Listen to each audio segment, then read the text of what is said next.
My name is Andrew Moffat and I'm PD lead at Excelsior MAT in Birmingham, which looks after 4 primary schools. When the pandemic started and lockdown started, as a teacher, it was quite obvious and quite clear that we really had to do something about the mental health and well-being of our children. Our children, their world has shrunk, hasn't it? And also, I think they've lost confidence in adults knowing what to do. They're seeing decisions changing in lockdown, out of lockdown. They're seeing maybe parents go out of work. It's a frightening time. So how can we teach, hope for our children? So I wrote a resource that's called Agents of Hope. And the idea is that as teachers, we are the agents of hope for our children. And however we feel inside, our children are going to think that we are hopeful. We are the ones that are providing stability and confidence and hope in our children. So the whole purpose of it really is to show children that, we're going through a difficult time, but there is always hope, and we're going to get out of this, and we are stronger together. So I use picture books, and I'm going to show you a couple of them. This new book is it's a brand new book. It's absolutely wonderful. It's called There Must Be More Than That by Shinsuke Yoshitake. And the point of this picture book is that the child in it is told by a brother that the world is doomed, our future is doomed, the child is told. We're going to run out of food, an alien invasion is going to happen, things are going to be terrible when we grow up. And the child is really, really worried. She goes to her grandma, and her grandma tells her that, bad things might happen, but the world is full of possible futures, and we don't know what our future is going to be.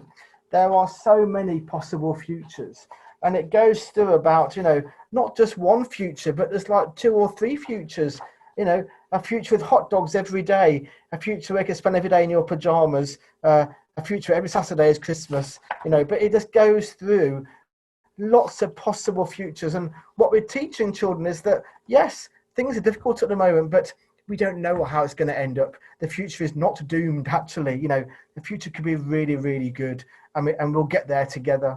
So there's lots of books in this resource, lovely picture books. This one's called Where Happiness Begins, and it's about talking about what is happiness, where does it come from, how do you find it?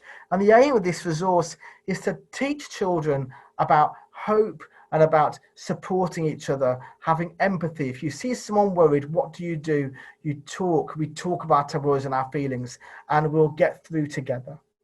Although the world is a scary place at the moment for many people, we are the hopeful ones.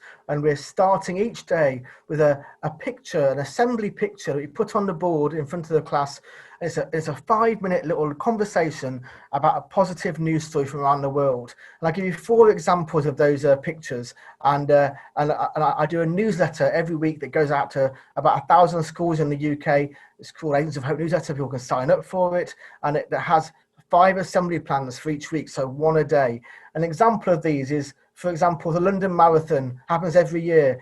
COVID stopped the London Marathon, but actually it did carry on. People did it anyway, but did it themselves. So one woman ran around her garden, for 26 miles. And but another person who ran the London Marathon this year was called Aaron Plummer. He has cerebral palsy, and he ran to raise money for people with learning disabilities. And he had a message. He said, "You can achieve anything for children with disabilities." So that's an incredibly hopeful story. Another story about a 14-year-old girl from Missouri called Jordan Reeves. She has a prosthetic arm, and she shoots glitter out of it. She calls herself the Glitter Girl, and she talks about how she loves her difference, and people with 2 arms, they can't shoot glitter out of their left arm.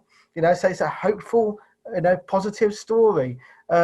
There is a story about a man called Tony Williams who lives in England. He put a sign in his window during lockdown. It said, "I have lost Jo, my lovely wife, and my soulmate. I have no friends or family, no one to talk to. Can no one help me?"